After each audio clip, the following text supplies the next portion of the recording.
में जो हजरात कोटियात के अंदर है,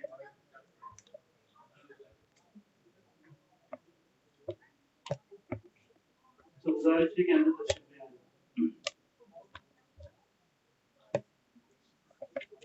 अगर आप बयान में बैठे तो बहुत अच्छी बात है, माशाल्लाह बहुत फायदा होगा। अगर आपके पास कुछ मजबूरी है तो अपनी मस्जिद का लिहाज रखें।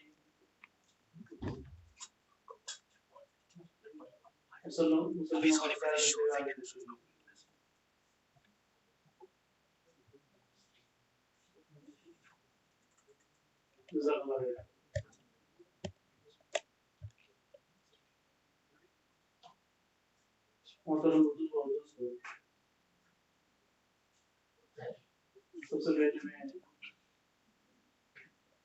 शेख का खैर मकसद करता हूँ, उनका शुक्रिया अदा करता हूँ अपनी तरफ से, अंजुमन की तरफ से, मस्जिद कमेटी की तरफ से, इतनी दूर से सफर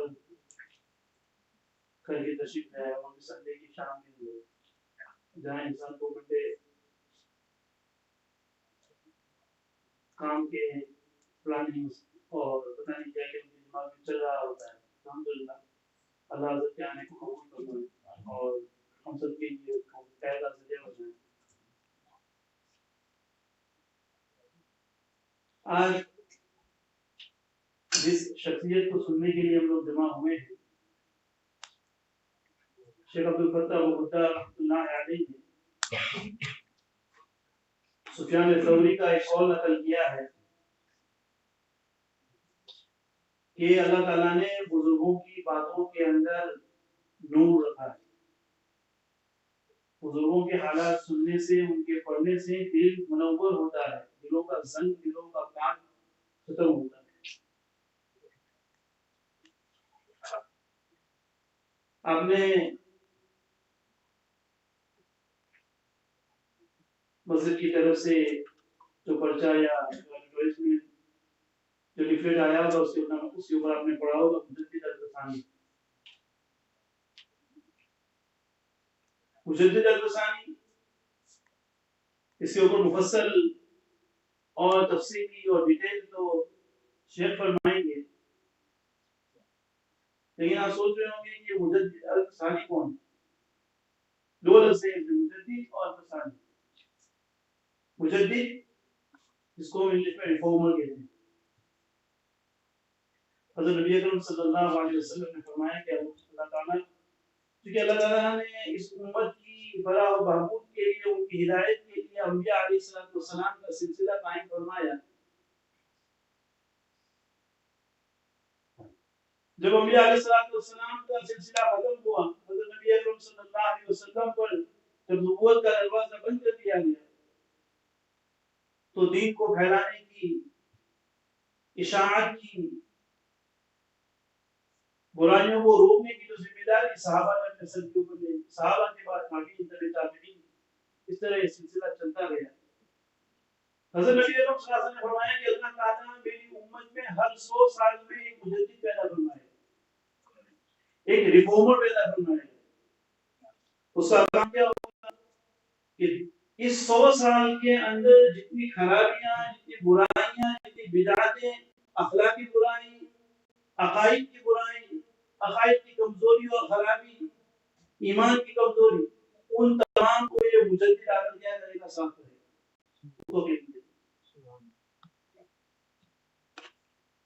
तो इन्हीं में से ये शेख अहमद सरहिंदी रहमतुल्लाह अलैहि है। मुजद्दिद अल-थानी इनका नाम नहीं है, शेख अहमद सरहिंदी। बहुत कम लोगों को पता होता है कि इनका नाम शेख अहमद सरहिंदी है रहमतुल्लाह अलैहि। हिंदुस्तान के अंदर सभी के अंदर जगह है। अल्हम्दुलिल्लाह उस नाजिर को तकरीबन 2 मरतबा उनके मज़ार के ऊपर हाज़िरी की सआदत हासिल हुई। सरहिंद के अंदर, पंजाब के अंदर उनका मज़ार वाक़ई है। और अजीब बात है कि आप पंजाब के अंदर जाएंगे तो जब सरहिंद का नाम लिया जाएगा तो अगर ये गैर मुस्लिम तबका भी सरहिंद को सरहिंद नहीं कहेगा, सरहिंद शरीफ कहेगा। सिर्फ एक अल्लाह वाले की कब्र, उसका मज़ार वहाँ वाक़ई है, तो उस पूरे शहर का नाम सरहिंद से सरहिंद शरीफ हो गया।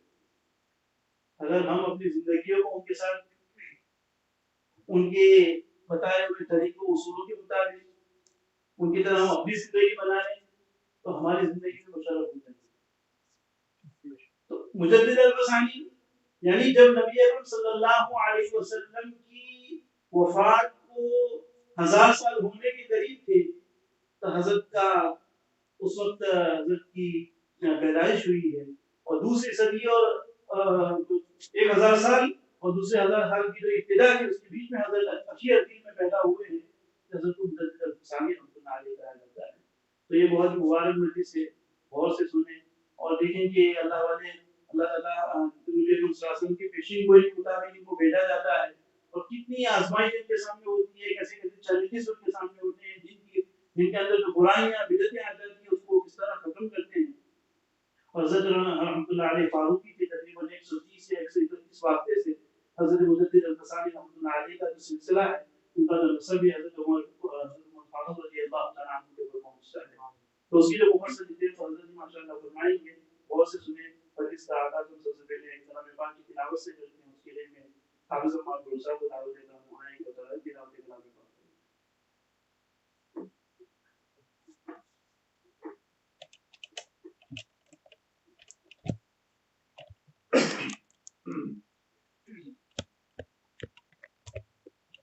أعوذ بالله من الشيطان الرجيم بسم الله الرحمن الرحيم يا أيها الذين آمنوا اتقوا الله وكونوا مع الصادقين ما كان لأهل المدينة ومن حولهم من الأعراب أن يتخلفوا عن رسول الله ولا يرغبوا بأنفسهم عن نفسه ذلك بأنهم لا يصيبهم ظمأ ولا نصب ولا مخمصة في سبيل الله ولا يطعون موطئا يغيظ الكفار ولا ينالون من عدو نيلا إلا كتب لهم به عمل صالح إن الله لا يضيع أجر المحسنين ولا ينفقون نفقة صغيرة ولا كبيرة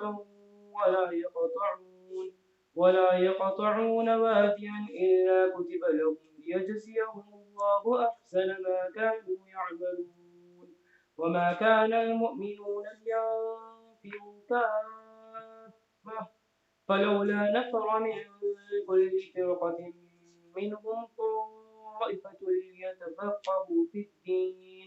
ليتفقهوا في الدين ولينذروا قومهم إذا رجعوا إليهم لعلهم يحذرون صدق الله العظيم.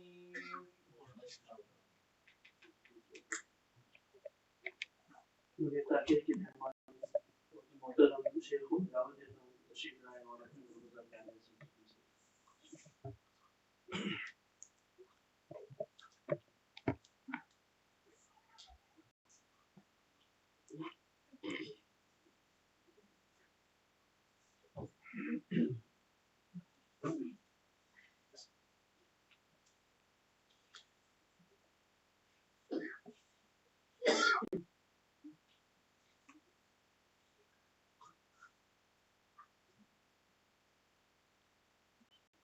السلام عليكم ورحمة الله وبركاته. نحمده ونصلي على رسوله الكريم أما بعد فأعوذ بالله من الشيطان الرجيم بسم الله الرحمن الرحيم واتبع سبيل من أناب إليه وقال النبي صلى الله عليه وسلم إن الله يبعث لهذه الأمة على رأس كل 100 سنة من يجدد لها دينها وكما قال عليه الصلاة والسلام سبحان ربك رب العزة عما يصفون وسلام على المرسلين والحمد لله رب العالمين. اللهم صل على سيدنا محمد وعلى آل سيدنا محمد وبارك وسلم. Dear brothers and respected elders, honorable ulama, and if there are sisters listening as well, we begin in the name of Allah, thank Him, praise Him, glorify Him, seek His forgiveness, and ask Him to send His infinite mercy upon His beloved Prophet Muhammad sallallahu alaihi wasallam to guide us to the right path so that we can all live like Muslims, die like Muslims, and rise like Muslims on the day of Qiyamah. My dear brothers, we are living in times of fitna and fasad. I'm sure many people have heard this from ulama many a time. That we are fast approaching the time, if not already there, about which Nabi sallallahu alayhi wa sallam said, there will come a time when a man will be Muslim in the morning, kafir by the evening. الرجل يبيع دينه بعرض من الدنيا يصبح مؤمنا ويمسي كافرا. People will leave Islam for a meager worldly gain. Be Muslims in the morning, kafir by the evening, and vice versa. ويمسي مؤمنا ويصبح كافرا. Be Muslim in the evening, kafir by the morning. And this is something Allah has demanded from believers and commanded them. يَا أَيُّهَا الَّذِينَ آمَنُوا اتَّقُوا اللَّهَ حَقَّ تُقَاتِهِ وَلَا تَمُوتُنَّ إِلَّا وَأَنْتُمْ مُسْلِمُونَ. This is such a glorious verse of the Quran. Most Arab ulama, when they give their khutbah, they usually include this verse in their Masnoon khutbah, which means, O believers, fear Allah, Allah ought to be feared, and let it not that you die but as Muslims. And so from hadith you can understand from the teachings of Nabi sallallahu alaihi wasallam, Rasulullah said that how you live, kama tahyawna tamutun. How you live is how you will die, and how you die is how you will be raised. एक तो ये चीज है, how you live is how you will die. Secondly, Rasulullah sallallahu alaihi wasallam said, Man tashabbaha biqawmin fahuwa minhum. Whomsoever you resemble, you will be raised with them. Firstly, how you live is how you die, and how you die is how you will be raised. Secondly, whomsoever you resemble, you look like, your lifestyle resembles, that is the people you will be raised with on the day of Qiyamah. And thirdly, Rasulullah also stated, Al-maru ma'a man ahab. A man will be with the people he loves. And so it's a requirement of our faith that we love Allah, we love Rasulullah sallallahu alaihi wasallam, and we love one another. And also that we love those who are loved by Allah, by the pious people. We refer to them as awliya Allah, the friends of Allah. And what sort of a Muslim can he be who doesn't have respect for other people such who appear to be friends of Allah, who live their lives in a way as friends of Allah live? And so love for friends of Allah is love for Allah, love for Rasulullah, love for Islam, love for deen. And those who consider pious people or religious people and as nothing, and then have grudge against them, they are in a serious problem. Because in Quran and Hadith, ulama will tell you, there are two groups Allah has declared war with. One is generally okay, Allah will be angry or Allah will abandon or mislead and so on. But to be at war with Allah, what can be worse than that? One is a man who eats from interest, gives other people loan but charges them interest. And the second group is, this is mentioned in Quran. يا أيها الذين آمنوا اتقوا الله وذروا ما بقي من الربا إن كنتم مؤمنين فإن لم تفعلوا فأذنوا بحرب من الله ورسوله. If people don't abandon, taking interest, and then let it be known to them that they are at war with Allah and His Rasul. And if anyone is at war with Allah and His Rasul, you can't win. Second is mentioned in the hadith, a hadith, and Nabi sallallahu alaihi wasallam said, Allah says, Man adani waliyan faqad adantuhu bil harb. Whosoever has any grudge against any of my friends, Allah shall declare war. So to know pious people, and if someone appears pious, mashallah, and people have acknowledged him as a pious man, a man of religious standing, a man who was considered by people to be a great friend and a saintly person, friend of Allah, and then okay, you might not consider him as such, but if anybody has any malice in his heart for such people, then He is at war with Allah. Whether he wants to be or not, Allah has declared war. فَقَدْ آذَنْتُهُ بِالْحَرْبِ. And some ulama are of the opinion, looking at the situation around the world now, the way the Muslims are humiliated, disgraced, among many other reasons different people will give you, one of the reasons is that people not only have abandoned their link and their connection with the pious of the past, but they make fun of them. They make fun of them, many criticize them, and many talk ill of them.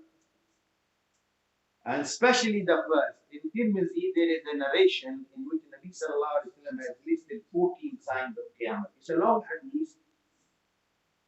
إذا اتخذ الخير دولا والأمانة مغنما والزكاة مغرما وتعلم لغير الدين ورفعت الأصوات في المساجد أطاع الرجل امرأته وأخطأ أمه وأدنى صديقه وأقصى أباه وشربت القبور وظهرت الخينات والمعازف ساد القوم فاسقهم وكان زعيم القوم أرذلهم.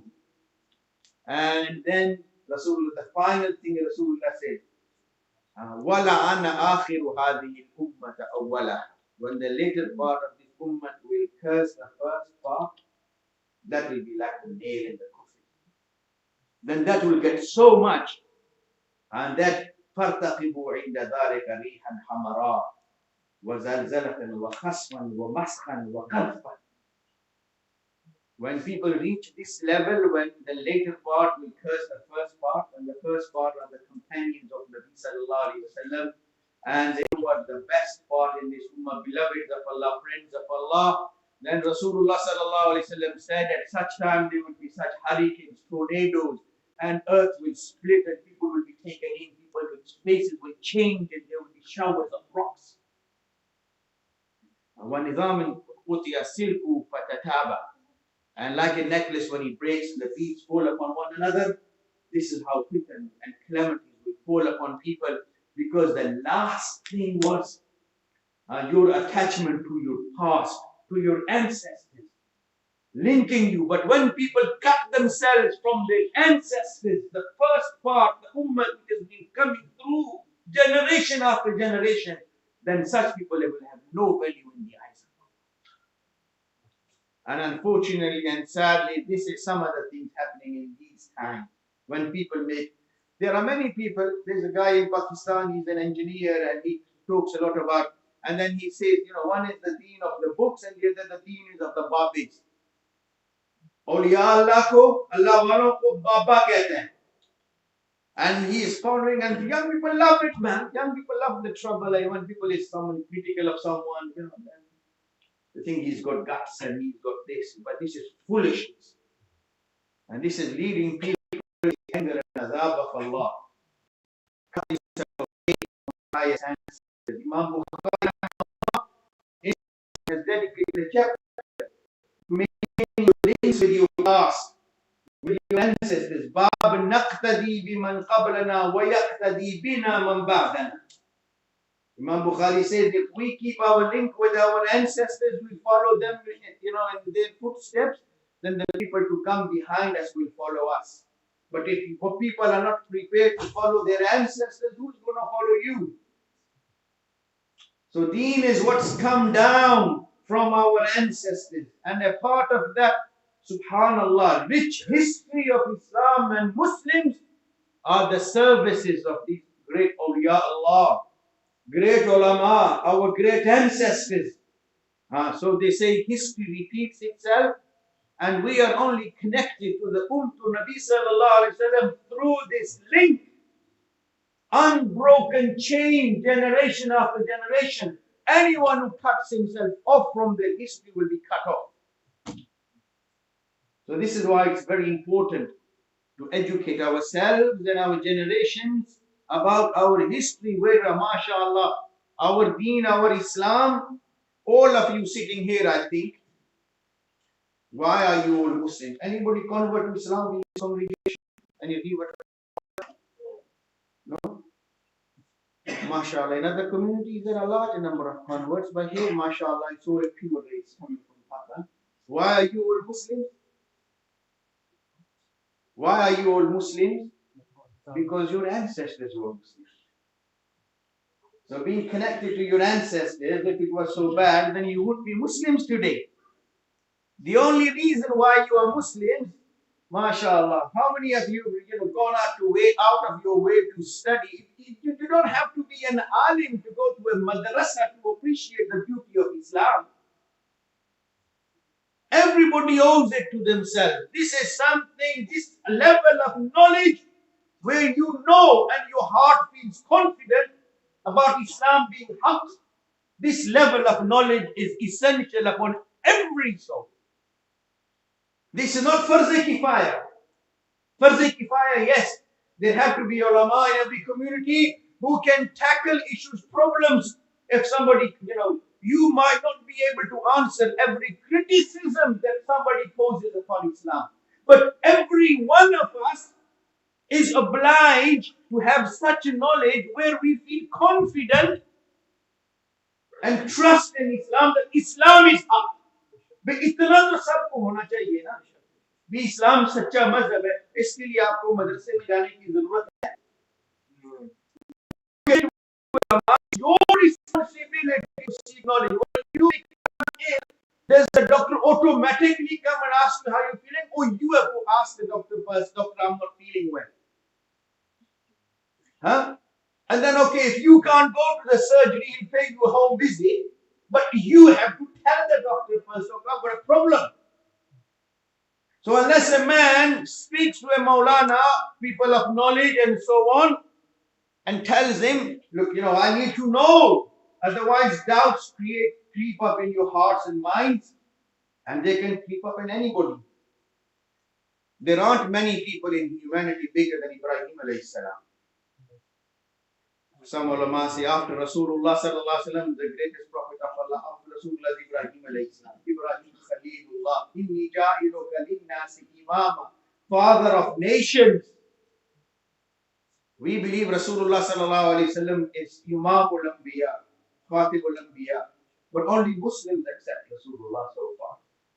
But Ibrahim alayhi salam is accepted by not only Muslims but Jews and Christians. So he's father of nations.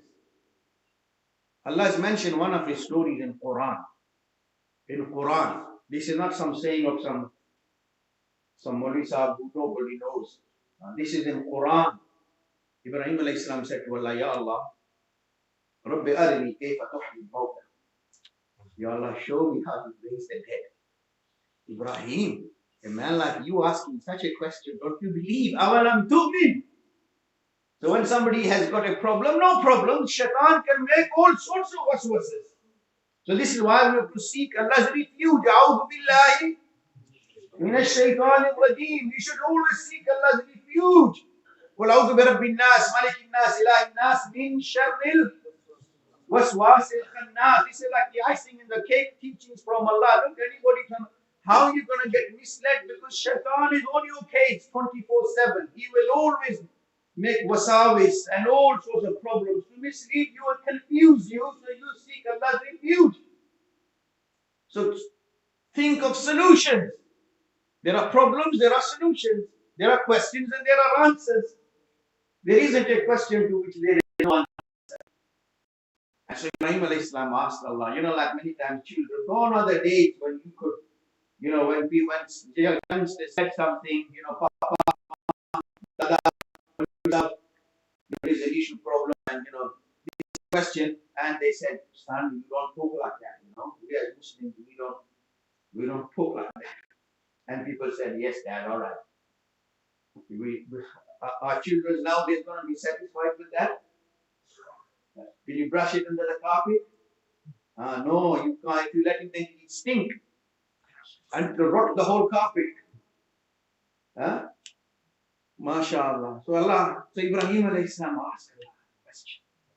Ya Allah, Rabbi arini kayfa tuhyi al-mawta. It's not an ordinary question, it's a big question.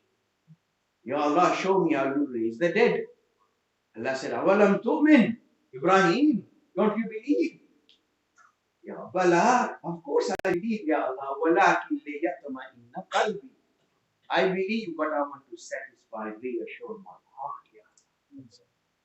So Allah didn't tell him off. So Allah showed him what you should do. Take 4 birds, keep them, let them get used to you, mashallah, attached to you, accustomed to you, and then chop them up, then slaughter them, chop them up, and put the bits.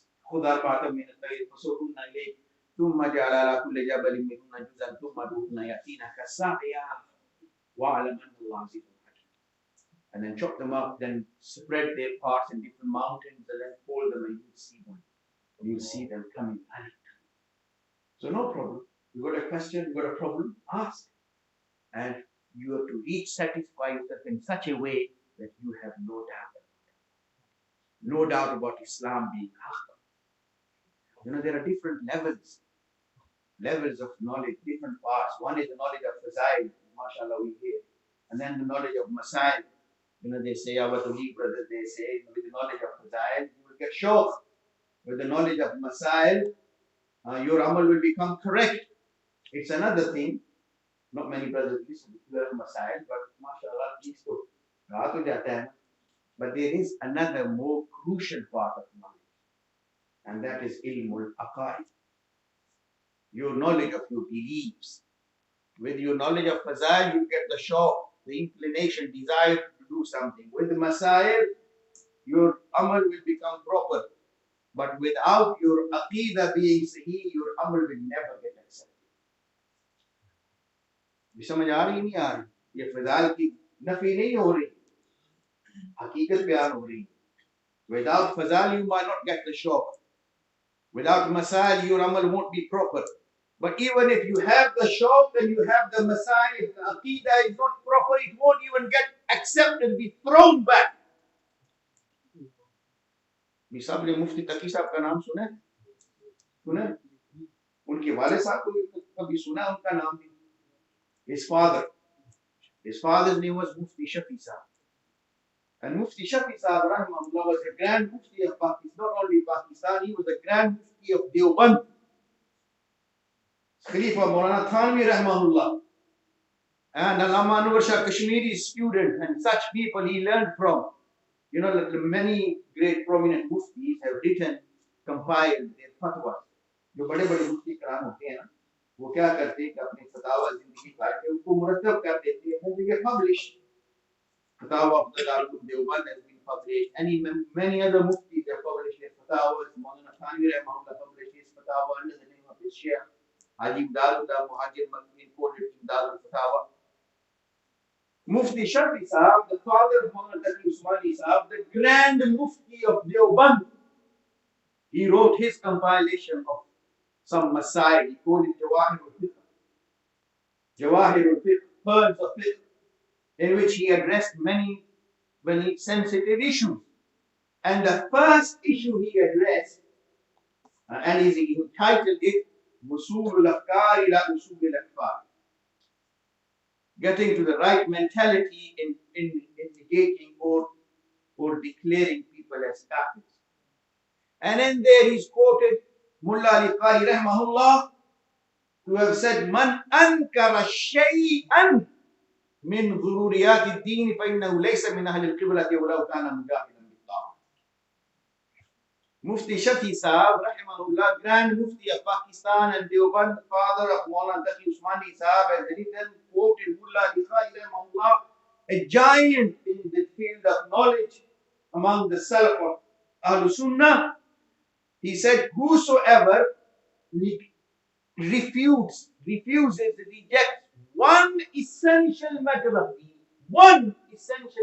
deen, he is not a Muslim, even though he may excel and strive in every practical aspect of Islam. 5 नमाजें नहीं, 8 नमाजें भी पढ़ता हो ना. Tahajjud, Ishraq, or Khabeen, as well as long as the 5. And not just fast in Ramadan, every Monday and Thursday, every day of the week. Not just pay zakat, but every penny he earns, he gives in sadaqah and zakat.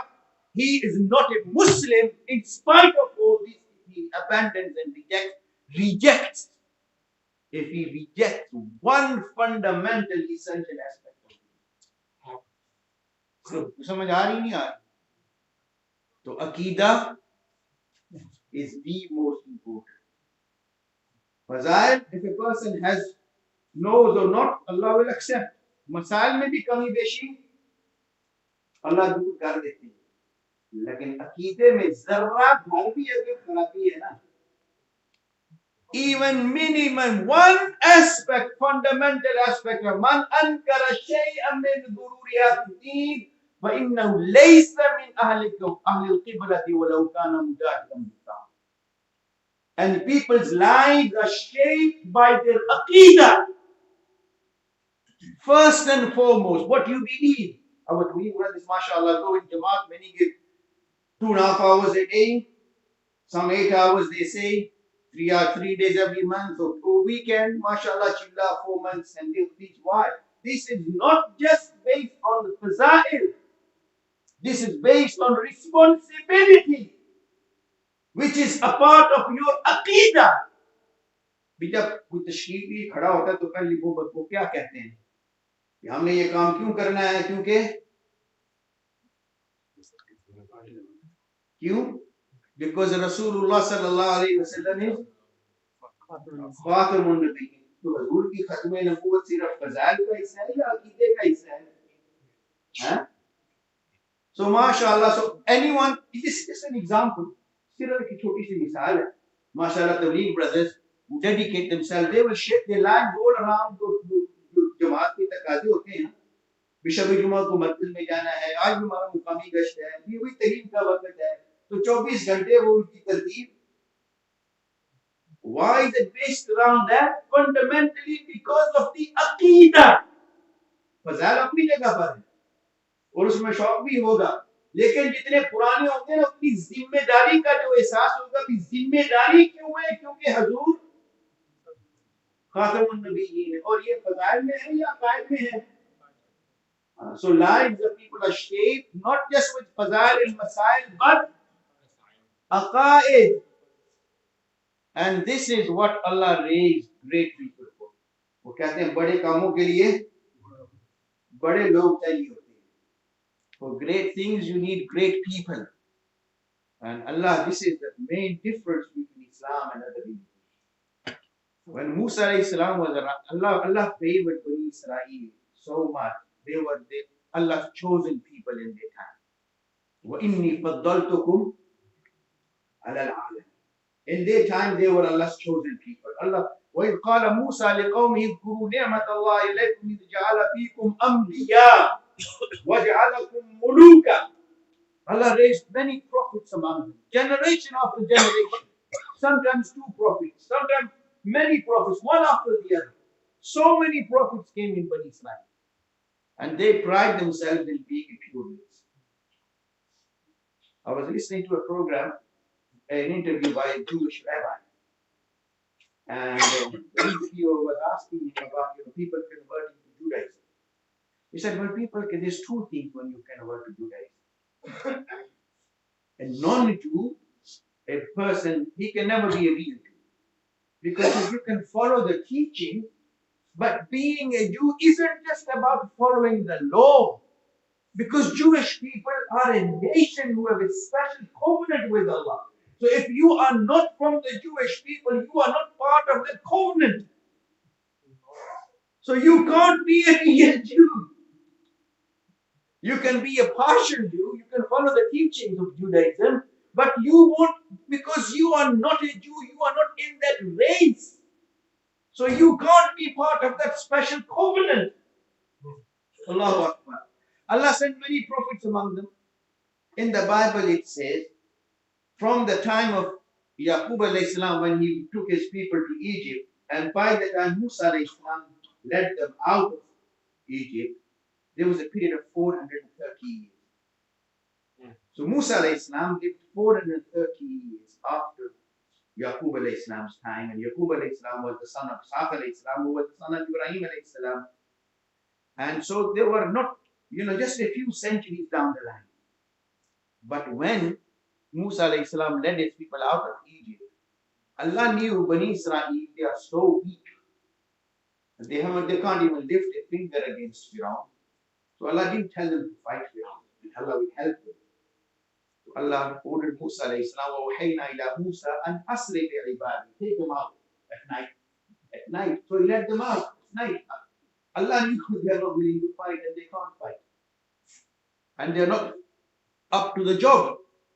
So Allah didn't tell him. So Allah says, وَأَغْرَقْنَا آلَ فِرْعَوْنَ وَأَنْتُمْ تَنْظُرُونَ. So Allah says, I drowned them, I dealt with them, and you were watching. It's not as though Bani Israel heard from hearsay. भी सुनी सुनाई बात पता चला भी हम तो नहीं थे तो अल्लाह ताला ने उनको बंद कर दिया. ये सुनी सुनाई बात नहीं थी. They were actually watching when they crossed the sea and they looked back. Firaun and his army was behind them, and Allah caused the waters to come together, and Firaun's army drowned, and they were watching. وَأَنْتُمْ تَنْظُرُونَ. इससे भी बड़ी तो बात हो सकती है. Anything more clear? But then when Musa alayhi salam led them away, and then whenever they came to a problem, the Quran says, whenever they had a problem, they would say, Ya Musa du'u lana rabbaka. Oh Musa, pray to your Lord for us. Musa, क्या करो? अपने रब से हमारे लिए दुआ करो. तुम्हारा रब नहीं है. There were such people. In the present of Musa alayhi salam, they are behaving like that. After Isa alayhi salam, Christianity didn't last even 30 years. Along came a guy, his name was Saint Paul, and whatever Isa alayhi salam said, he said, no, let's forget that. Isa alayhi salam said, don't think I've come to abolish the law, but not a flicker of the pen or a dot will change as long as the heavens and the earth remain. So he said, follow the law of Musa alayhi salam. But along came Saint Paul, he said, the law is cursed. We don't need to follow the law anymore. Not 30 years. Today, mashallah, you are sitting here 1400 years after the time of Nabi sallallahu alayhi wa sallam. Do you think you are following the same deen Rasulullah wrote or not? ये वही दीन है या कोई और दीन है? You would like to think that it's the same deen, yeah? Rasulullah preached and taught and presented 1400 years ago. So what do you think? You think it's happened just like that?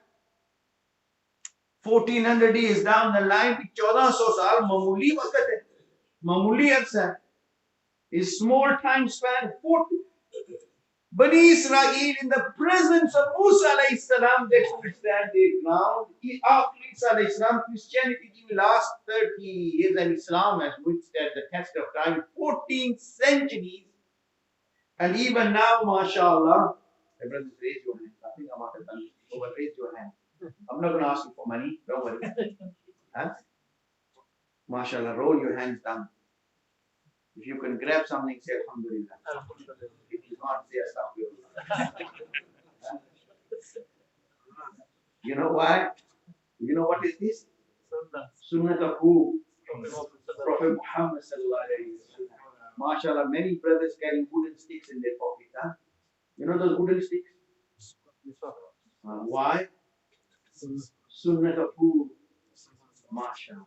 You know, in this time of mashallah hygiene, medicine, advanced science, they can फिर भी लकड़ी से दांत साफ कर रहे हैं. माशाल्लाह क्यों? किसकी सुन्नत है?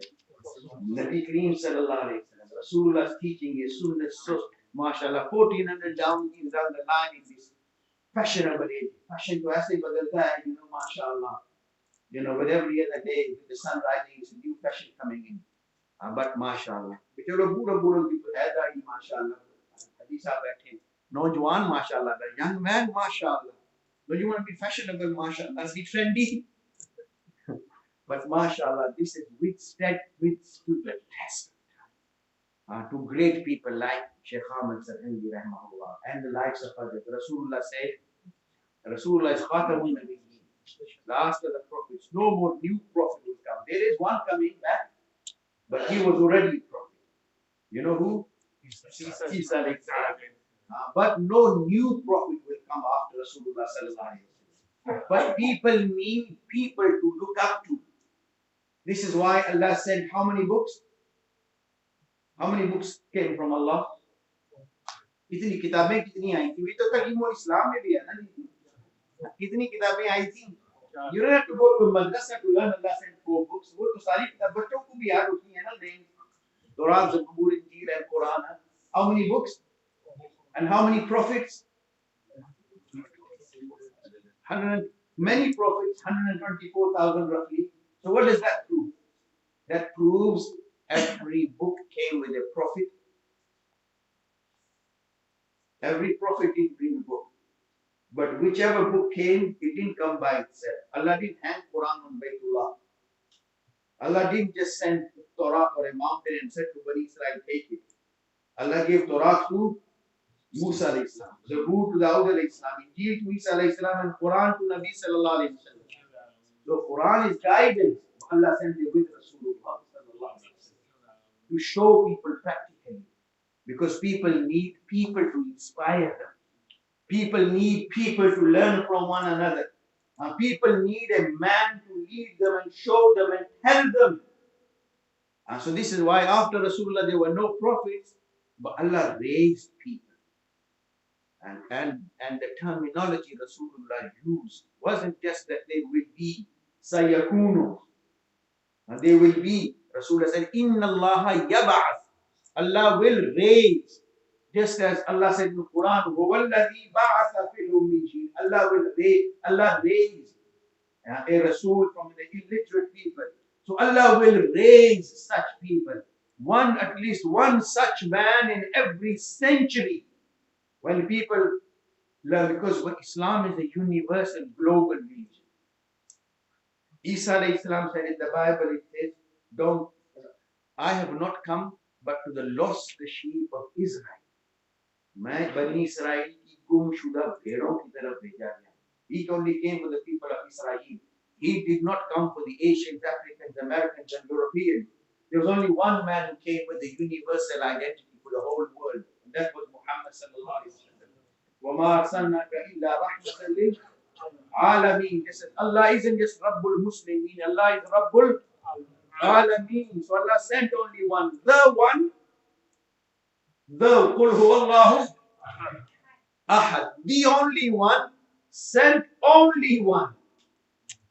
उस एक ने भेजा ही एक था, and the like of which the humanity will never see again or has seen. The one sent only one with the universal identity. وَمَا أَرْسَلْنَاكَ إِلَّا رَحْمَةً لِلْعَالَمِينَ. But Allah was going to raise such people in this ummah who will carry on the good work left by Nabi sallallahu alaihi wasallam. People will try, mashallah, sometimes when you go to buy especially juices, pure juice. Why is it pure? Because there are no additives. If there is an additive, then it's impure. So pure means no additives.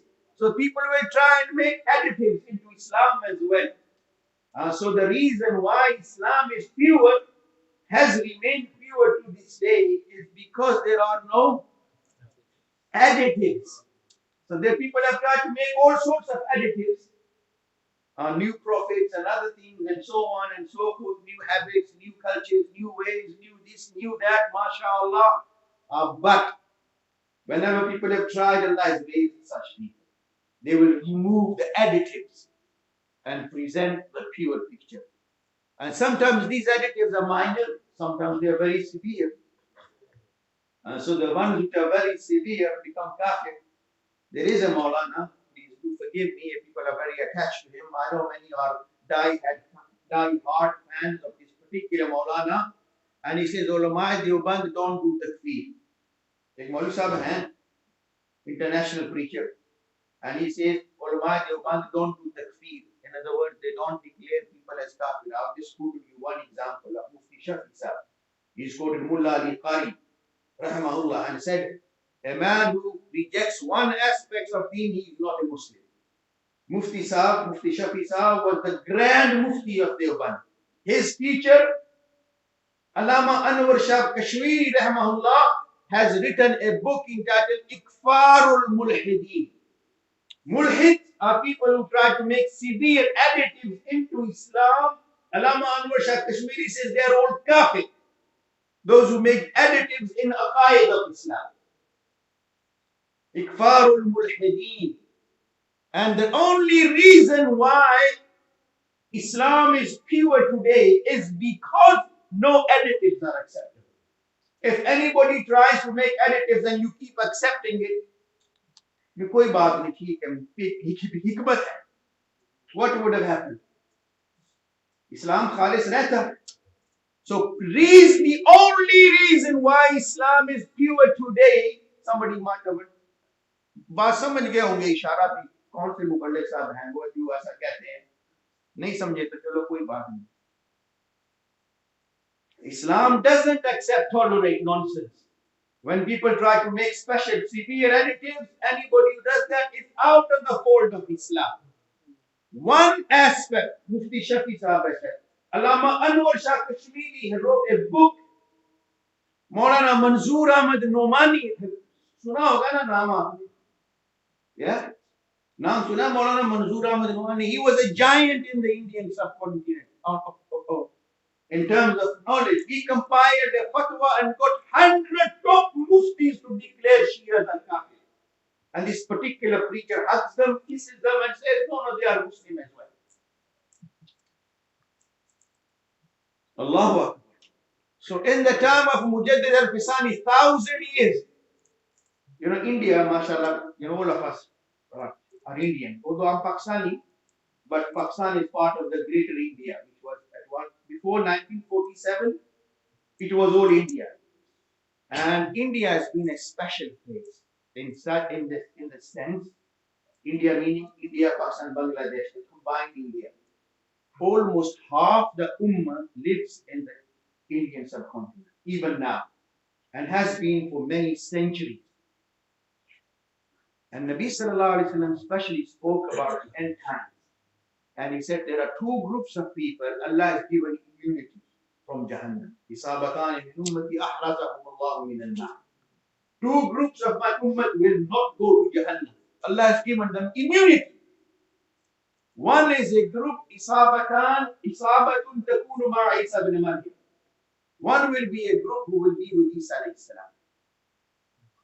And another group, Isabatun Tagzul Hind, will be the second group, will be the group who will fight the war of India. So many Muslims in the past, they wanted to have a share in this blessing. Rasulullah has given such people immunity who will take part in Ghazwatul Hind. Rasulullah referred to it as Ghazwa. And ulama generally differentiate between a mere war and a Ghazwa. Ghazwa is generally referred to a war or a battle in which Rasulullah took part himself. But Rasulullah referred to this particular campaign as Ghazwa.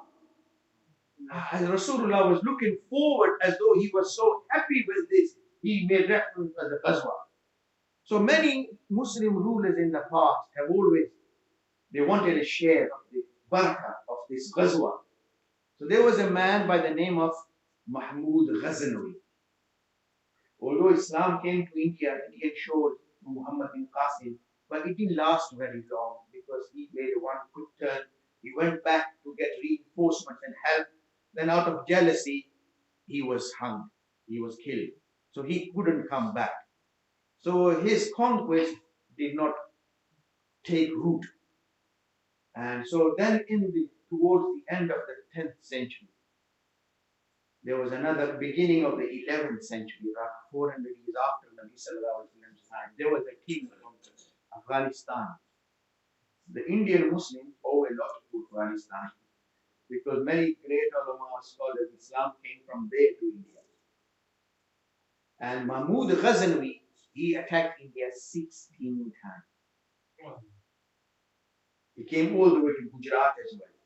It was Mandir Somnath. That was the center of the Hindus. Whenever he would come, all the Hindus would unite against him. So they could defeat him, but he couldn't solidify his conquest. So he was murid of a big sheikh, Khaja Abu al-Hasan Ali Kharqani. He was a Naqshbandi sheikh. He was his murid. So he went out, I'm getting grief from these people. I just don't seem to make it. So he gave him his kurta, his shirt, and he said, next time when you get stuck, you pray to Allah with the barakah of his kurta. Allah will give you victory. Allah. So when he came again, 17th time, all the Hindus got together to defend. Somnath was their big mandir. So they got together and Mahmud felt himself, he was in Twitter. problem. So he got Hazrat's Qutta, his Shaykh's Qutta out. He said, Ya Allah, if the man who owns this Qutta is beloved to you, Ya Allah, have mercy upon me and grant me victory. Allah gave him victory. So after his conquest, he went. Then this time he conquered the Mandar of Somnath as well. And then when he went back, and he went to see his Shaykh and thank him for his tawajjuh and barakah and Allah's help. And then he said, you know, Mahmoud, you didn't value my Qutta. If you had prayed to Allah that you want to conquer the whole world, Allah would have put the whole world in peace. Sometimes later, there was another man from across the border. His name was Shahabuddin Ghori. Then he came, and his first battle with the Hindu Brahmins, he lost, and he had to flee. He just managed to escape. So he went back and he made preparation for a whole year. He came back the following year with over 100,000 army. And the Maharaja, he stood there and said, you know, Shahabuddin, last time I spared you, and I'm sparing you again. If you want your life and the life of your comrades, I'll allow you to go free, no problem. I will let you go back. He said, this time I haven't come to run. This time I've come to make you run. And while he was coming, Allah showed him a dream. And in that dream, he saw Khaja Muinuddin Chishti Ajmeri Rahmahullah.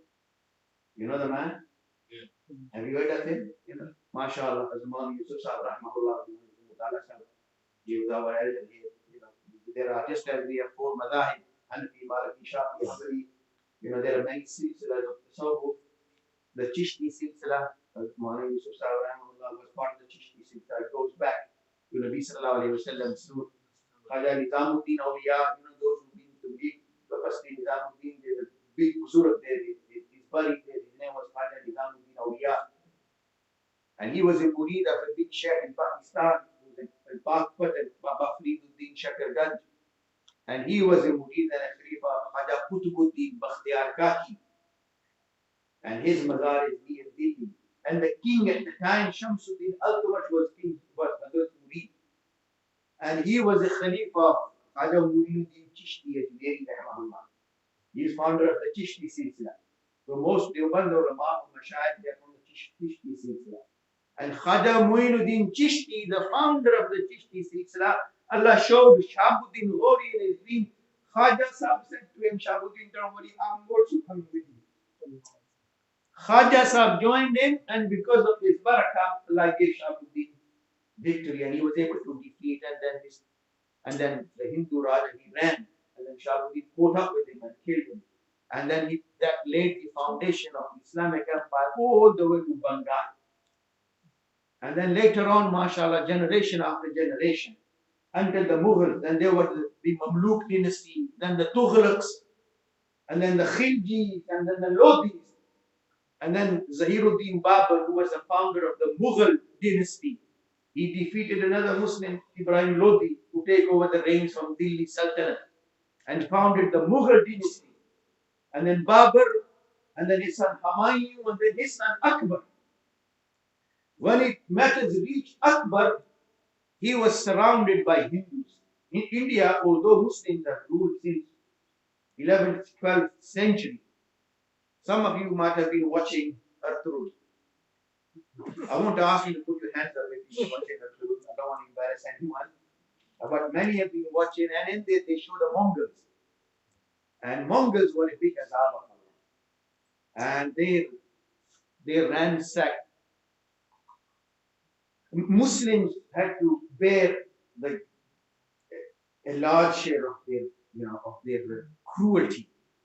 And according to historians, the Mongols killed almost 10% of the world population at the time. And it took the world almost 200 years to recover from the Mongol onslaught. And from those 14 million people, the vast majority were Muslims.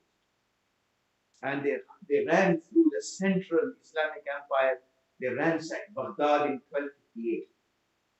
And in 1258, the population of London, anybody know how do you know the population of London is now? Around 10 million. Greater London around 8 million, they kept it that. But around the suburbs, if you include, makes around 10 million. But in 1258, when the Mongols attacked Baghdad, and the population of London was barely 20,000.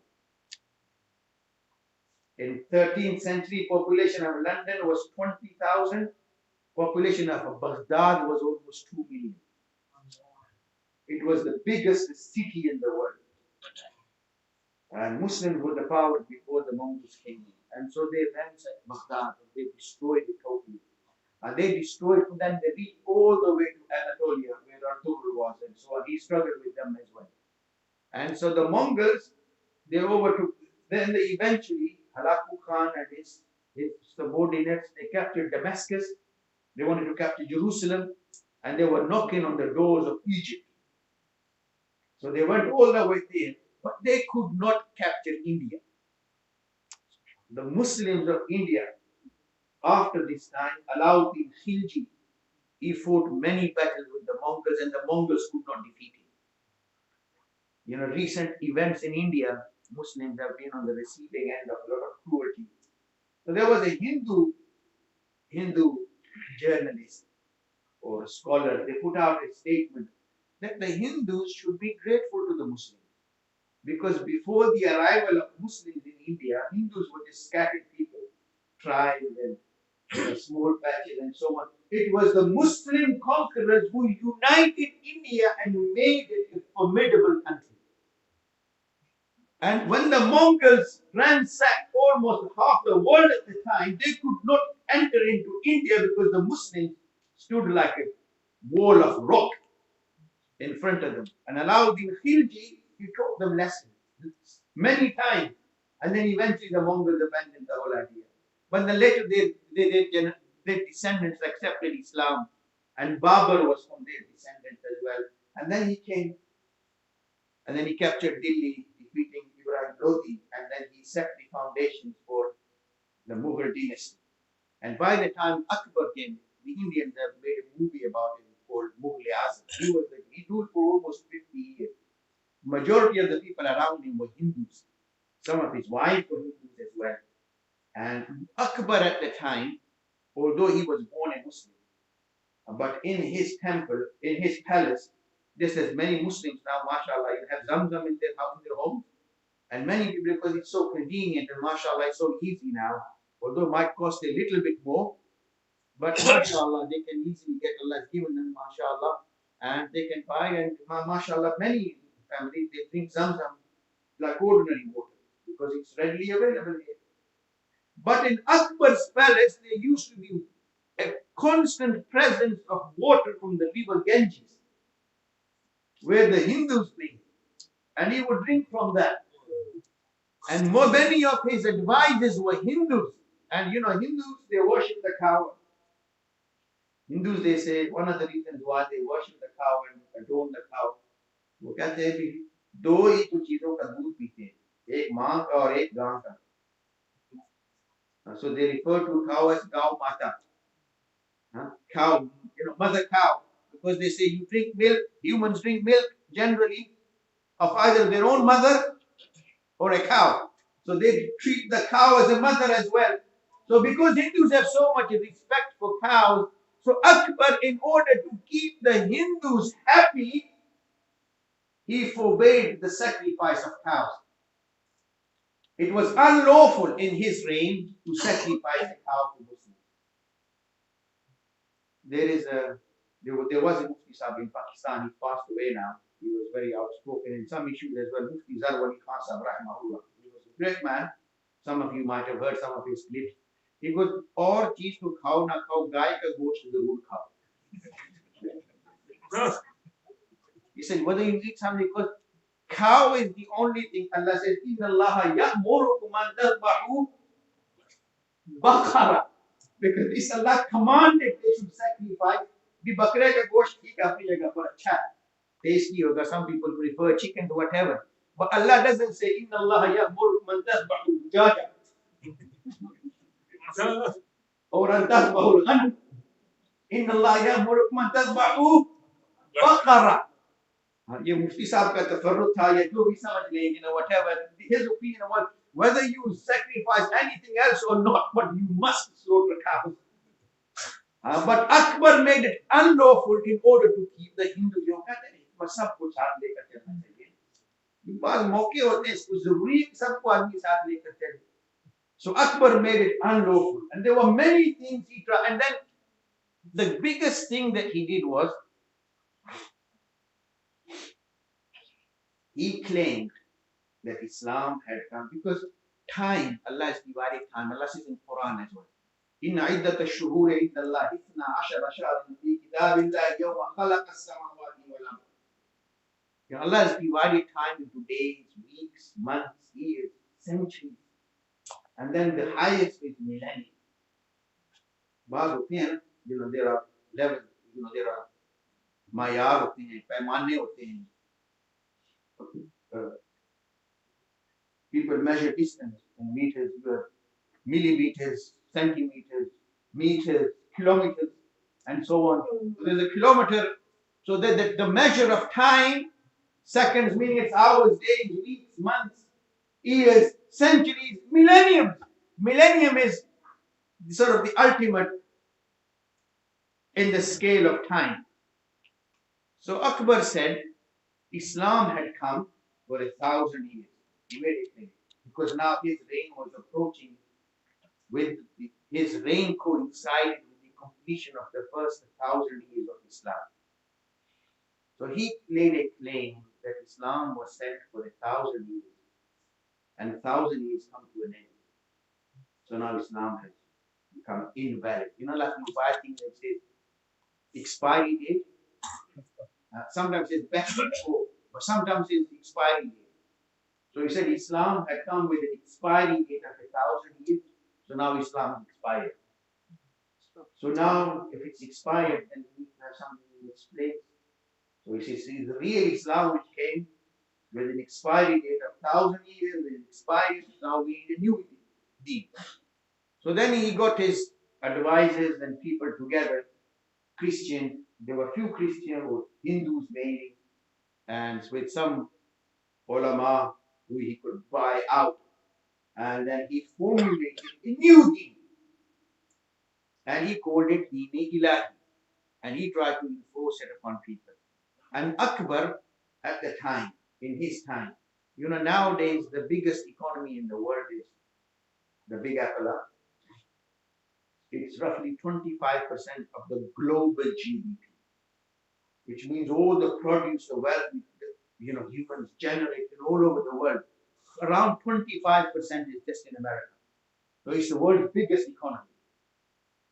But in his time, the world's biggest economy wasn't America, because at the time America hadn't even been discovered as such. It was populated, habited by what they used to call the Red Indians. When I was young, this used to be highlight of the week. There used to be a Western every weekend or something, with cowboys and Indians shooting it out. And at the time, Europe was in the dark ages. And not 25%, 27% of the global GDP was in India alone. So India, where there was no poverty, India was the center of the cultural center of the whole world, with so much wealth and goodness. There was no unemployment, no poverty before the British set foot on Indian soil.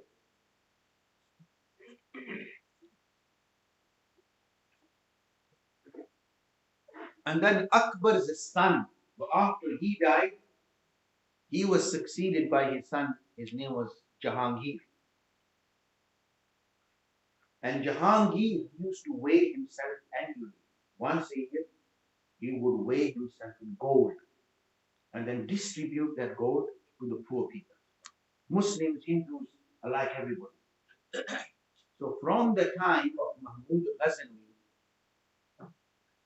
till the last Mughal ruler, which was Bahadur Shah Zafar, there was almost 800 years of Muslim rule in India.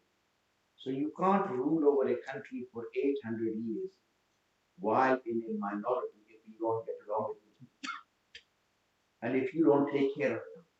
So although Muslims were rulers, but they always took care of the Hindus.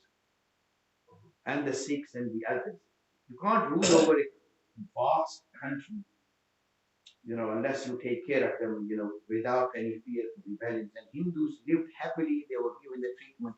But under Akbar, Akbar got carried away with so much that he decided to rebel against Allah, against Islam, and subhanallah. And then he tried to give Islam an expiry date and formulated a new deen with a lot of Hindu customs in it and so on.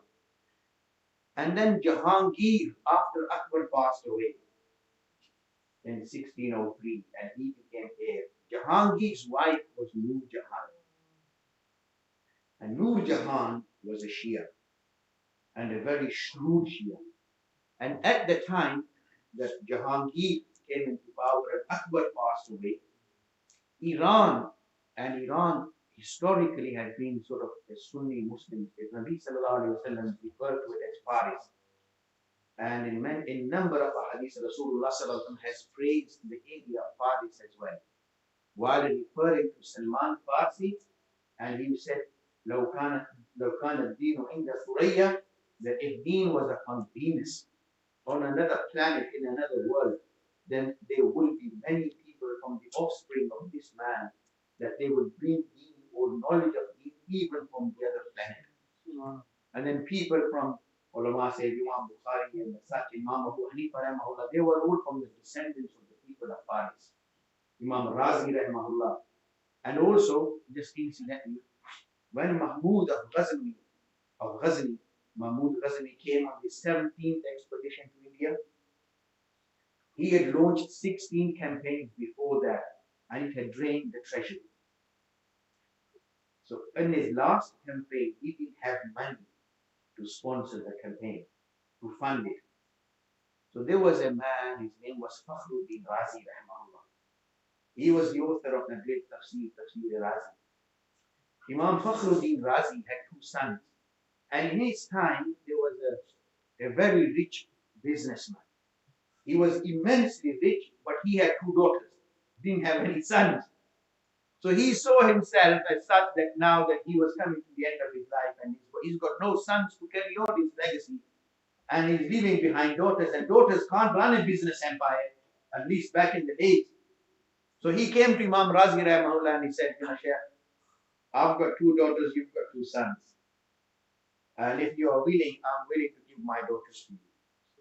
So Imam Razi agreed, and his two sons married his two daughters. So naturally, when the man passed away, his wealth became through his daughters, two sons of Imam Razi rahimahullah.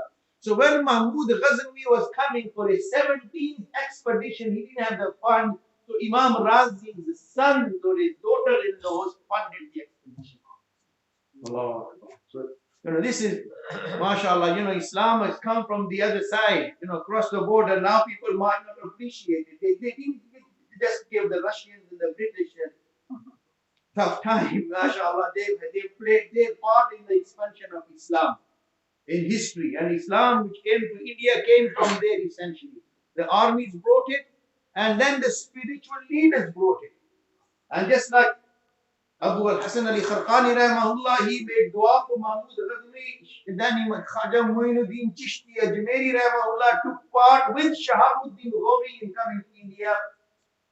And then there was another grand sheikh, his name was Khaja Baqi Billah rahimahullah. He was a great sheikh. He was born in the time of Akbar in the year 1564 in Herat, in Afghanistan. His ancestors had come from Central Asia. A very pious man. He traveled extensively in search of shuyukh.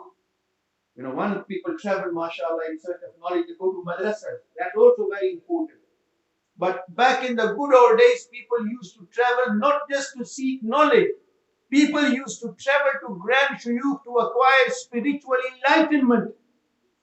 And Khaja Baqi Billah rahimahullah traveled extensively in search of a sheikh for spiritual enlightenment.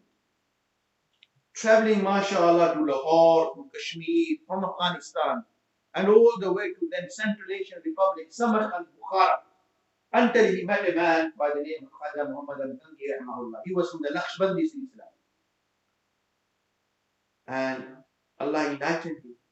Allah increased his spirituality. Then one day he had a dream while in the presence of the Shaykh, he was staying with him. And the dream was, he saw a parrot sitting on a tree, and then he pointed to the parrot came and sat on his hand. And Khaja Sahib, Khaja Baqidillah Rahmahullah, he put sugar in the mouth of the parrot, and then the parrot put sugar back in his mouth. So Khaja Baqidillah Rahmahullah, he narrated his dream to his Shaykh, Khaja Muhammad al-Tangi Rahmahullah. And he said, it appears that because a parrot at the time was a bird which mainly inhabited India. So he said, it appears that Allah has destined for you that you will find a man, he will come to you, and you will initially benefit him, and because of his goodness, he will benefit you in return. And you'll find him in India because parrot is the bird of India. So then Khaja Baqidillah Rahmahullah, he left his hometown Herat. He traveled extensively many times to Lahore, Kashmir, and then Samarkand, Bukhara. And then on the advice of his Shaykh, he came to India, he came to Delhi in search of this murid. You know, many times murids go looking for Shaykhs. But then this grand Shaykh, mashallah, he came looking for a special murid who will then take him on, and then from him he will benefit as well. So the Shaykh settled down. He was a very, very pious and humble man and a great man of immense spirituality. And soon the word spread that the new Shaykh has arrived in Delhi. And don't forget, Delhi had been the center of grand shuyukhs. Like Khaja Muin Chishti is made the great grand disciple, Khaja Nizamuddin Awliya, and Khalifa Khaja Muin Chishti Ajmeri Rahmahullah had also graced Delhi. And the king of the time, Shamsuddin Altamash, he was his murid. When Khaja Qutbuddin Bakhtiyar Kafir Rahmahullah passed away, before he passed away, he was the main Khalifa of Khaja Muinuddin Chishti Ajmeri. He left a wasiyat. And his wasiyat was that my janazah namaz, it should be led by someone, but not by anybody. It should be led by someone who's never missed a hajj, who's never set his eyes on the red mahram, and not just missed Asr Jamaat, who's never missed Asr Sunnat. His janazah namaz should be led by someone who's never missed a hajj, who's never set his eyes on the red mahram, and not just Asr, who's never even missed the Sunnat of Asr. Because Asr time is push time, people are running around. Back in the days, people used to work during the day. Unlike now, people work, mashallah, double, triple shifts. Back in the days, people only work during the day. Started early, finished early. So by Asr time, people would be packing up. And everybody would be preparing to go home. So Asr namaz, if you're lucky to get Jamaat. But Khaja Sahib left the wasiyat. My janazah should be led by a man who fulfills these three conditions. So Khaja, he was the Shaykh of the time. Many of his murids and khulafa and pious people, nobody dare step forward because you've done one, many times you see women and so on, you set your gaze and so on.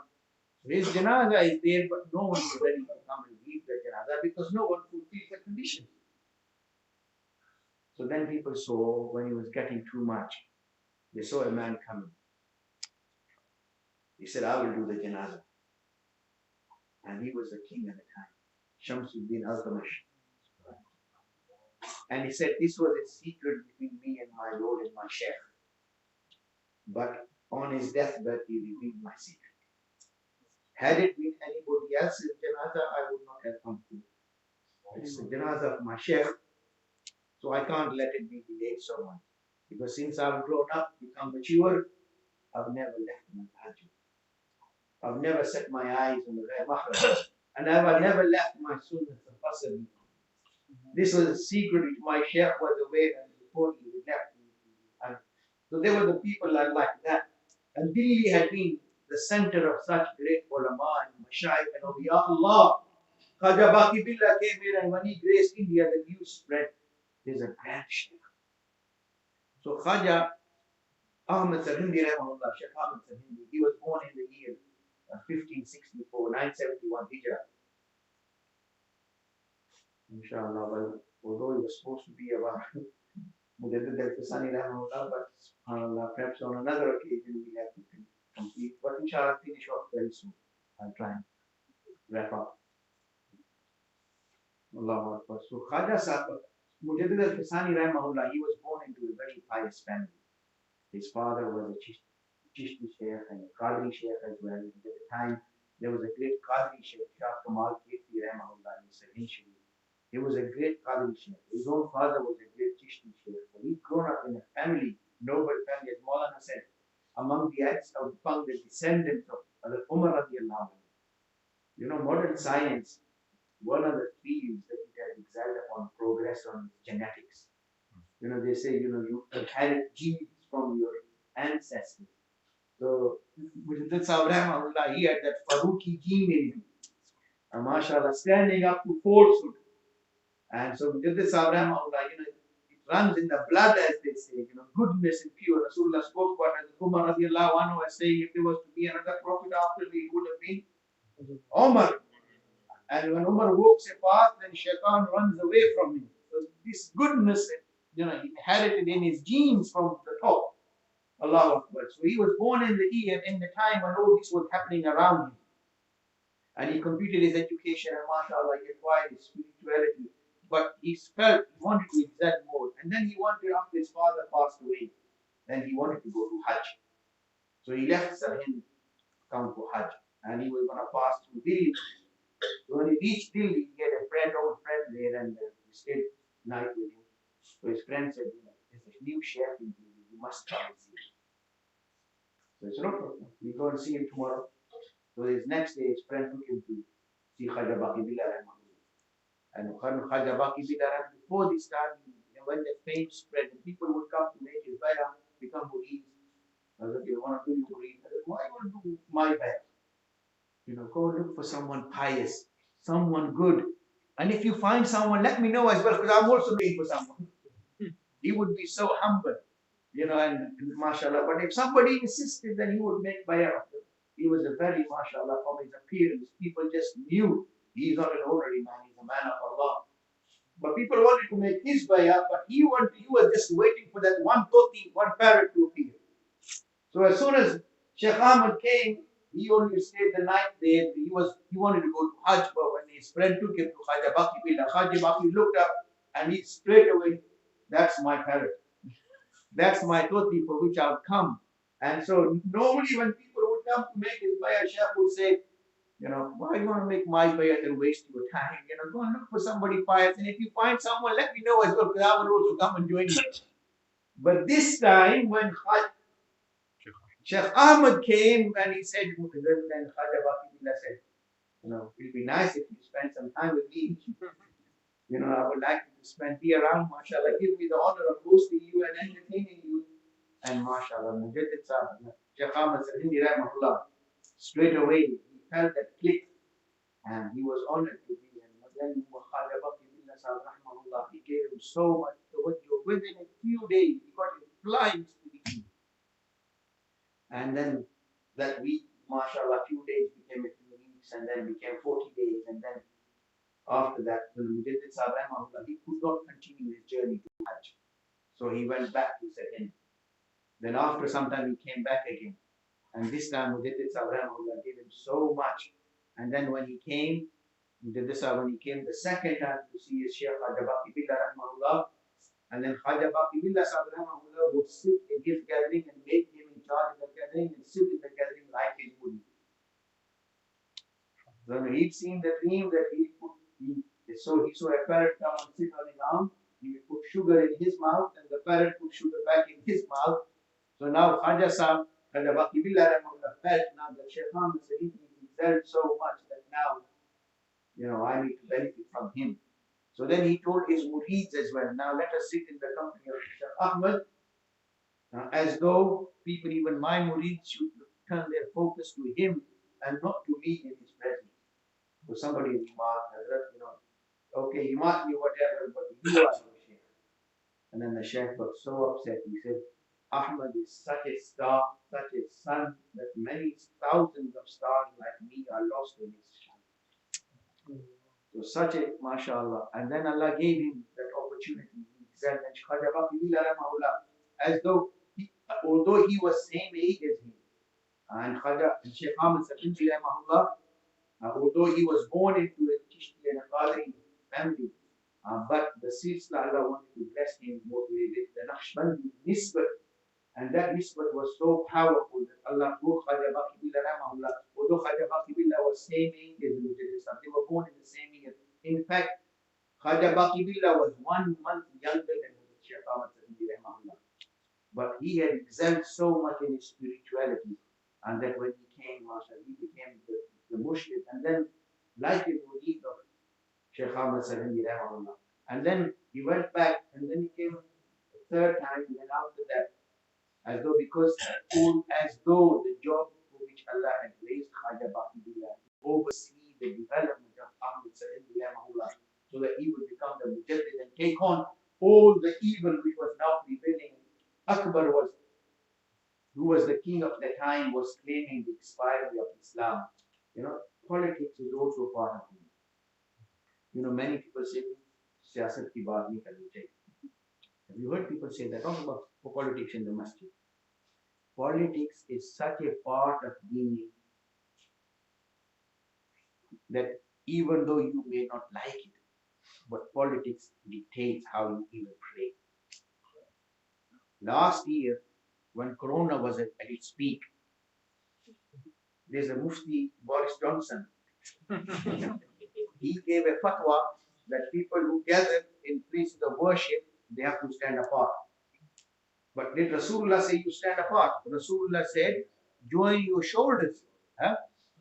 But in Bukhari and most books of this one, Hadu Bain al Manakib, Rasulullah said, join your shoulders when you pray. Some people join their feet as well. In other places, there's big arguments in Masajid as well about joining feet as well. But when Mufti Boris Johnson gave the fatwa, everybody was standing 2 meters apart.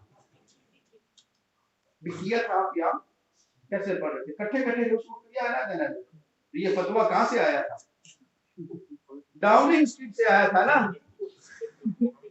Deoband से नहीं आया था ये फतवा कहां से आया था किस मुफ्ती का मुफ्ती Boris Johnson gave the fatwa you got to stand separate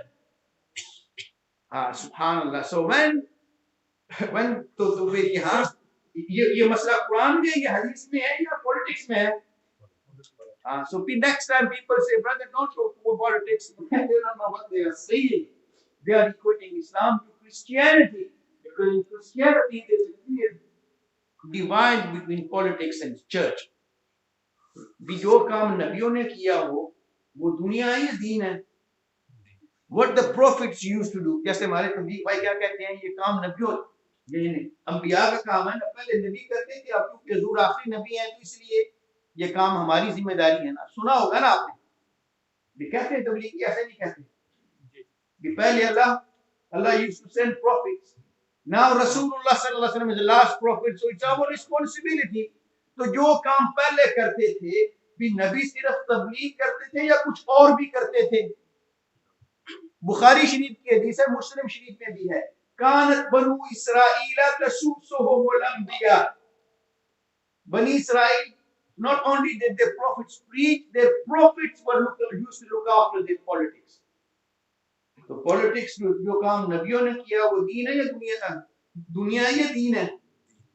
So this is also part of deen.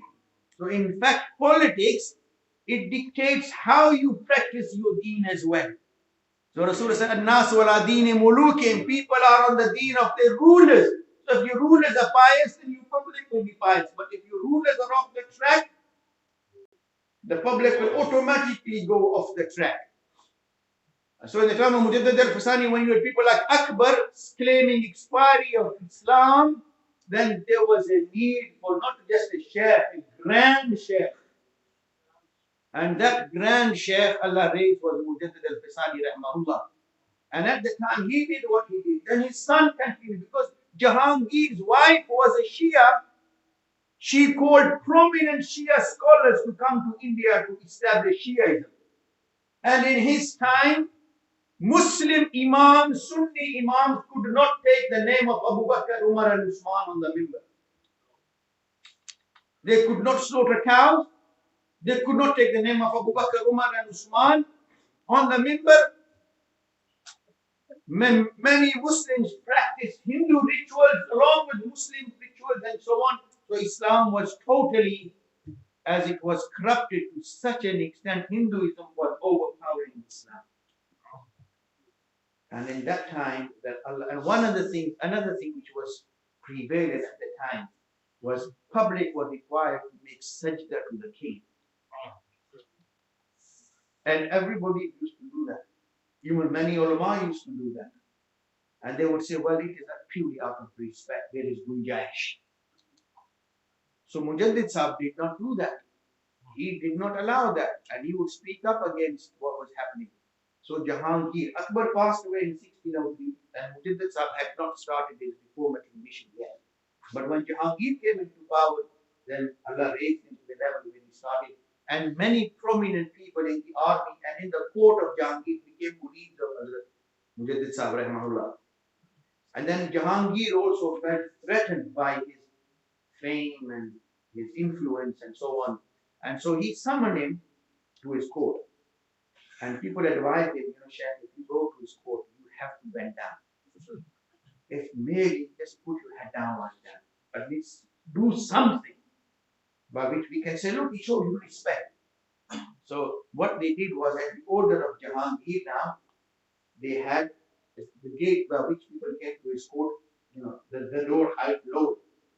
So that when Mujaddid Sahib will enter, then he will automatically have to bend down. But they didn't know they weren't dealing with an ordinary man. They were dealing with Mujaddid Sahib. And who was then to be the reformer of the second millennium. There's a reformer, Mujaddid Sahib has explained as well, there's a reformer of every century, but there's a reformer of the millennium. Because now Islam in the heart of the Ummah was being declared as invalid, expired. So now, although in India at that time, that was the end of Islam, as people had known the Islam of Nabi sallallahu alayhi wasallam, because it was being enforced upon them.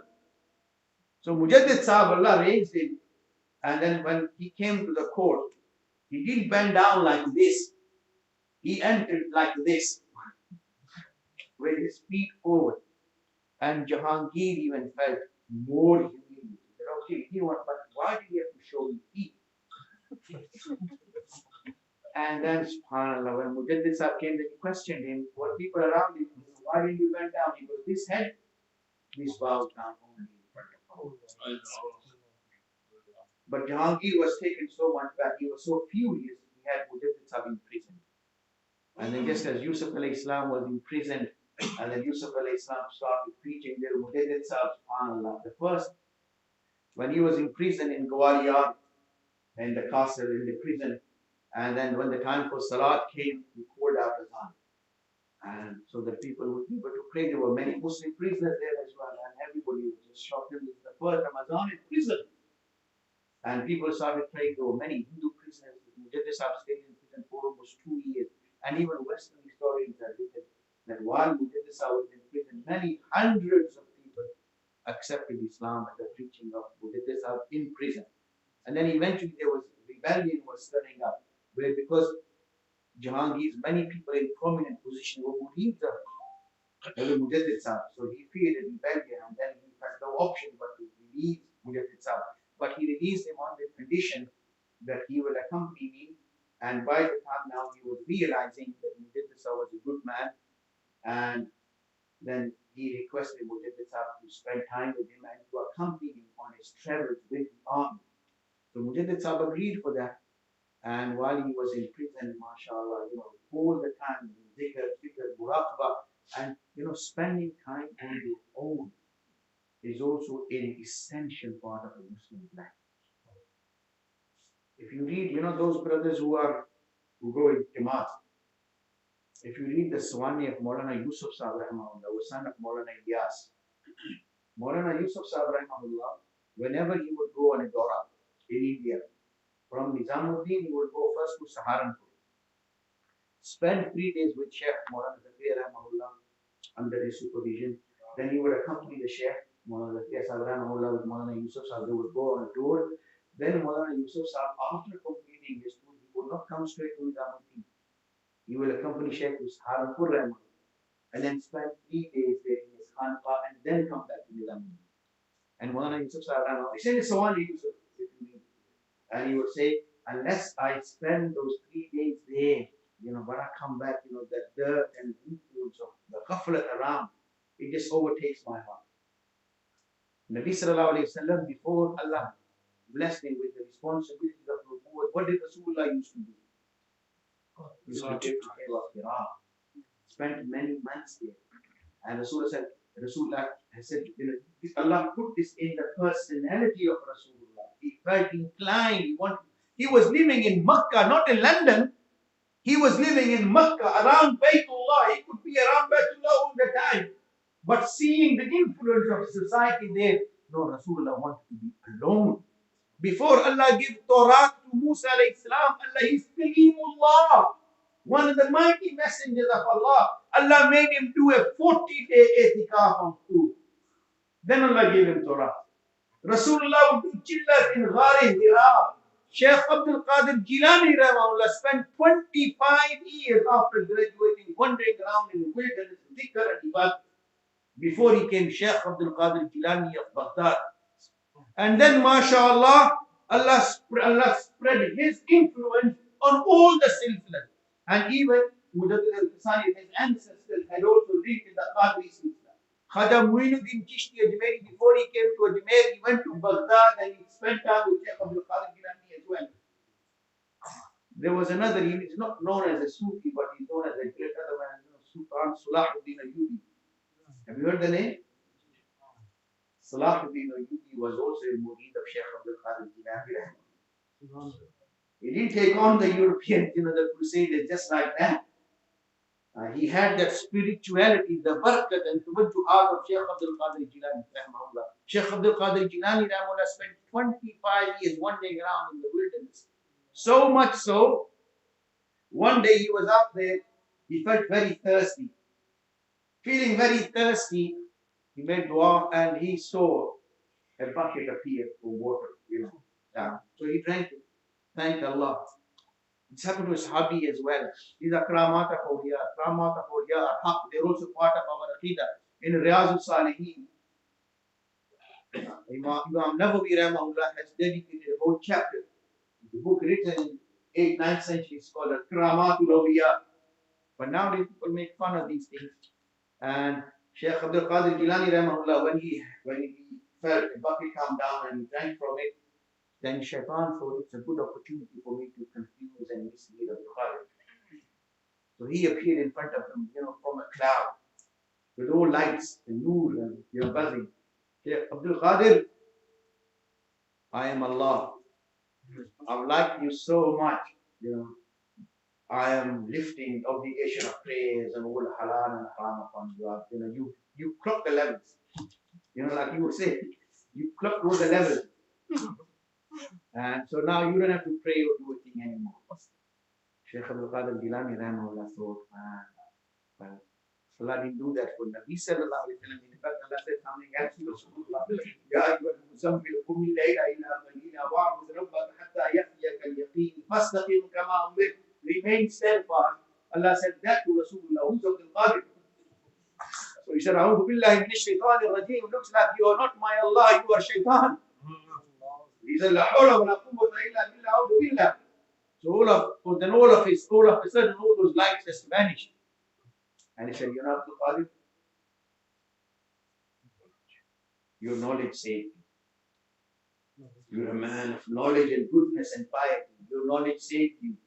He said, La hawla wa la quwwata illa billah. Where is me and my knowledge? This is fadl of Allah. And then he said to him, according to some version, he said, I've misled many people with the first trick. Many people, of course, man, I've clocked all the levels in, I've done so hard work, so obviously I deserve something special. He said, many a great have fallen with this trick. And then many more have fallen with the second trick. Yet you are knowledgeable. And then he said, but Shaykh Abdul Qadir Jilani Rahimahullah said that it's not my knowledge, puzzle of Allah that Allah saved me. And so then he totally vanished. So, mashallah, people used to spend time.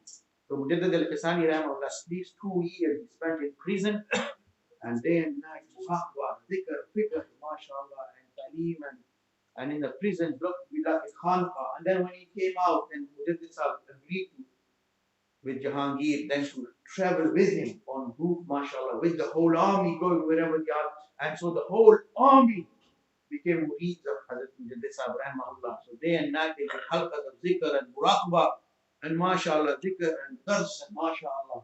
And so this changed the whole outlook of the whole country. Where the king was saying Islam has expired and was imposing this, many masajid, when they used to be demolished by Hindus in those days as well, seeing how lenient Akbar was towards Hindus, many masajid had become demolished. And then many of them were rebuilt on the order of Jahangir. And where Nur Jahan had put a ban on Muslim scholars reciting the names of Abu Bakr, Umar and Usman in khutbah radiallahu anhu. Yes, there is another practice which was established by one great elder of the past, Umar bin Abdul Aziz. When our khatibs, when they conclude their khutbah, the verse of Quran they recite, Inna Allah ya'muru bil adli wal ihsani wa ita'i dhil qurba. Umar bin Abdul Aziz rahmahullah, he started this practice. And since then, mashallah, all over the world, most khatib, when they conclude their khutbah, they conclude with this verse. And then it was Mujaddid al-Qasani rahmahullah who established this practice in the Indian subcontinent, that every khatib must recite the name of Abu Bakr, Umar and Usman and Ali radiallahu anhu in the khutbah. So when the khatib recite, Arham ummati bi ummati, وَأَشَدُّهُمْ فِي أَمْرِ اللَّهِ عُمَرٌ وَأَصْدَقُهُمْ حِيَاءً عُثْمَانُ وَعَلِيٌّ. This was a practice which Mujaddid Sahib started, and in his time he showed that every Sunni knows the importance of Abu Bakr, Umar and Usman radiallahu anhu. And also in his time, finally, Maulana Ali Mian Nadwi, have you heard of his name? Ali Mian Nadwi. He's written a book. It's in many volumes. Tariq Dawah al-Azima, history of Dawah and propagation of Islam and the standards set by the pious ancestors. In there, volume 4, he's dedicated totally to Mujaddid Sahib. And he said Mujaddid Sahib did a lot of work on the revival of all aspects of deen, spirituality and other things, Islamic politics, helping, mashallah, the Muslim rulers to develop an Islamic flavor. But he said, मुजद्दिद साहब का सबसे बड़ा कारनामा ये है कि मुजद्दिद साहब ने हजूर की नबूवत की अहमियत और अब्दियत पर उम्मत का एतकाद और एतमाद बहाल किया. His greatest achievement was restoration of the trust and reliance on the importance and eternity of the nubuwwat of Nabi sallallahu alaihi wasallam. Meaning, Rasulullah wasn't just a Nabi for his time, he was a Nabi to the end of time. And reinstating the importance and love of this nubuwwat of Nabi sallallahu alaihi wasallam. So, although Mujaddid Sahib wasn't a Nabi, but he was upholding the nubuwwat of Rasulullah sallallahu alaihi wasallam. And if it had not been for Mujaddid Sahib, now Islam in India would have become extinct. Because Akbar said Islam is expired. And he was forcing Hindu customs upon the Muslims. So we owe, all of us sitting here and many more, owe our deen, iman first to Allah. Alhamdulillah alladhi hadana li hadha wa ma kunna linahtadiya lawla an hadana Allah. And we thank Allah for having given us hidayah. If it hadn't been for Allah, we would not have been able to find hidayah. Fazl of Allah. But then Allah raised people like Mujaddid Sahib. And Mujaddid Sahib rahimahullah, and then people like Shah Waliullah. Shah Waliullah, you know his name, Shah Waliullah. And then Deoband is a continuation of the legacy of Shah Waliullah. Maulana Qasim Nanotwi rahimahullah, one of his teachers, Shah Abdul Ghani. Shah Abdul Ghani was a student of Shah Ishaq. Shah Ishaq was a student and a grandson of Shah Waliullah, was the nephew of Shah Abdul Aziz, who was the son of Shah Waliullah. So all this legacy, and Shah Waliullah was in the Naqshbandi silsila with 3 links between Mujaddid Sahib and Shah Waliullah. His father Shah Abdul Rahim was a Naqshbandi, Shah Waliullah was a Naqshbandi, and Shah Abdul Rahim Sahib was Khalifa of a man, I forgot his name, who was in turn a Khalifa of Sayyid Adam bin Ori, who in turn was a Khalifa of Mujaddid Sahib rahimahullah. So the whole Islam in India presently, Allah, if it wasn't for Mujaddid al-Hisani rahimahullah, our ancestors would have probably been Hindus or Sikhs. Allahu Akbar. So a great man. So linking yourself with the past, because the history repeats itself. What Mujaddid Sahib, he really stated the love and the trust in the nubuwwat of Nabi sallallahu alaihi wasallam. Secondly, spirituality, the tasawwuf had become so corrupted. People were just thinking, just to do better, Shaykh and dhikr astar. Mujaddid Sahib rahimahullah, another thing that he did, he reinstated the importance of Shari'i rulings and ahkam. You have to follow Sharia. As Allama Sahib rahimahullah, my teacher, once he stated that there was another grand Sufi of the past. He appears in Abdul Ibn Arabi. You've seen him? He was a grand sheikh as well. And one of the things Ibn Arabi presented was a concept of wahdatul wujud, which means unity of existence. It's a very complex issue. And when people then, by the time of Mujaddid Sahib, used to think as though Allah is in everything. Mujaddid Sahib totally refuted that concept altogether, purified. The tasawwuf has to be in accordance with Sharia and the Sunnah of Nabi sallallahu alaihi wasallam. But as well as that, you can't do without tasawwuf. Just as a man is made of two things, body and soul. If रूह ना हो, तो जिस्म किसी काम का है. If there is no soul in the body, then the body, the eyes are there but they can't see, ears are there but they can't hear, tongue is there but you can't speak, legs are there but you can't walk, hands are there but you can't hold. Why? Because the soul is at there. Similarly, in your deen, if there is no spirituality, it's only words and lip service. It's only the physical. Without spirituality, this is tazkiyah. It's a part of Nabi sallallahu alaihi wasallam's fundamental responsibility, purification of the soul and the heart. Importance of that. Another thing Mujaddid Sahib rahimahullah did was to make the Muslim Sunni public aware of the significance of Abu Bakr and Umar radiallahu anhu, especially along with the Khulafa. His maktubat are full of praise for the Khulafa Rashidin, especially Abu Bakr and Umar. My teacher Allama Khalid Mahmud Sahib rahimahullah, he's written a book about the Aqidat of Islam, Kufr wal Islam. And in there he's quoted 24 examples from Sahih narration where Sahaba used to say Rasulullah did this, so did Abu Bakr and Umar. Hazur ne ye kiya aur Abu Bakr and Umar ne ye kiya. So when they are mentioning Rasulullah did this, so why mention Abu Bakr and Umar after that? जब हजूर ने से ये बात साबित होगी तो फिर अबू बकर और उमर का नाम लेने का क्या मकसद? So no, Rasulullah Sahib used to say, if something only Rasulullah did and Abu Bakr and Umar did not do it, that means it's either specific for Rasulullah or Rasulullah did it but then left it. That's why Abu Bakr and Umar didn't do it. But if Rasulullah did something and Abu Bakr and Umar did it as well, then this endorses the practice that it's not specific for Rasulullah and it's not an abandoned practice, it's an established and continued practice. So Sahaba used to say, Rasulullah did this and so did Abu Bakr and Umar. They would look for Abu Bakr and Umar radiallahu anhu's endorsement and continuation to do something. So Mujaddid Sahib rahimahullah, in his maktubat as well, he emphasizes so much on the honor of Abu Bakr and Umar radiallahu anhu. And he also says, finally, that other Salasi, then he continued the Naqshbandi silsila, but after him it became known as the Naqshbandi Mujaddidi silsila. And he says in the Naqshbandi Mujaddidi silsila, spiritual enlightenment and purification is so easy and so fulfilling. Because in the Naqshbandi silsila, the tawajjuh is straight to the heart. Because one of the things Allah states in the Quran is وَالَّذِي أَنزَلَ السَّكِينَةَ فِي قُلُوبِ الْمُؤْمِنِينَ. There's a special rahmat of Allah which Allah directs straight to the heart of believers. And one of the times when this happens is when people sit together. لَا يَقَدُ قَوْمٌ يَذْكُرُونَ اللَّهَ إِلَّا نَزَلَ عَلَيْهِمُ السَّكِينَةُ. When people sit together to make dhikr of Allah. So dhikrullah is something which is an integral part of a Muslim's life. If there is no dhikr, then there is no power in your heart and your soul. So Mujaddid Sahib Rahimahullah, he said, because when Naqshbandi Silsila, they do dhikr, the most prominent practice is muraqabah, which is a meditation. And in muraqabah, there's the concept that you imagine Allah's rahmat is coming into your heart, and your heart is absorbing that rahmat.